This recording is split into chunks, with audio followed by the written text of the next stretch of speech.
प्रिय श्रोतागण, आप सभी को प्रणाम।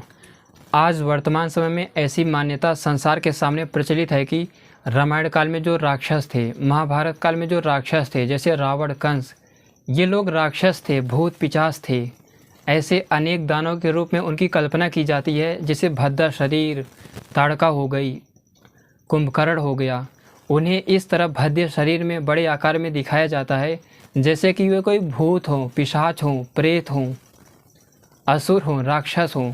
लेकिन क्या आप जानते हैं कि ये जो असुर है वास्तव में ये आर्य ही थे, जो अपने श्रेष्ठ आर्य थे, विद्वान थे, ऋषियों के वंशज थे, ऋषि महर्षि थे।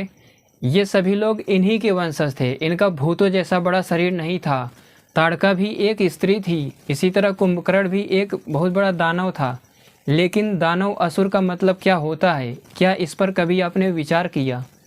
ये जो राक्षस वर्ग है, ये क्षत्रियों का एक वर्ग है। उस समय क्षत्रियों का एक सबसे शक्तिशाली वर्ग था जिसे राक्षस कहते हैं।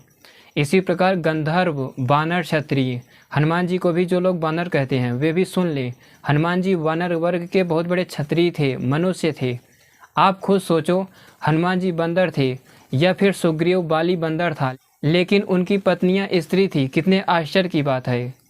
इसी तरह राक्षस जो रावण था वो एक महान क्षत्रिय था। क्षत्रियों का एक वंश था राक्षस वर्ग, जिसे असुर कहते थे। ये असुर क्षत्रियों का एक वंश था जो महाभारत काल तक प्रचलित था।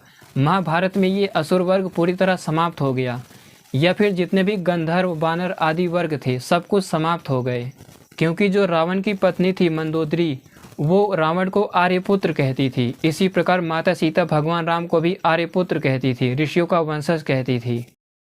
तो जितने भी उस समय के राक्षस थे, वास्तव में उस समय राक्षसों में टेक्नोलॉजी सबसे अधिक थी, अस्त्र शस्त्रों की संख्या सबसे अधिक थी, इसीलिए पूरी धरती पर शासन करते थे। और यही सब कारणों से उनके अंदर अहंकार आ गया था, जिसके कारण भगवान राम जैसे महान क्षत्रियों ने महर्षियों, ऋषियों की आज्ञा से शस्त्र उठाया और इन राक्षस वर्ग के क्षत्रियों का अंत किया। भगवान राम के रावण को मार देने के बाद भी ये राक्षसों का वर्ग महाभारत काल तक था। अभी 5000 साल पहले तक ये वर्ग चला आ रहा था, लेकिन महाभारत युद्ध में पूरी तरह समाप्त हो गया। तो ये राक्षस यानी असुर क्षत्रियों का एक महान वंश था। आप ऐसा नहीं कह सकते कि ये दुष्ट ही थे। इनमें धर्मात्मा भी होते थे, ऋषि भी होते थे। इन असुरों में कितने महान ऋषि हुए हैं, शुक्राचार्य आदि। तो मुझे लगता है कि आपके एक इस प्रश्न का, एक संदेह का निवारण आज की वीडियो में हो गया होगा। मुझे लगता है कि वीडियो आपको अच्छा लगा होगा। वीडियो को पूरा देखने के लिए धन्यवाद।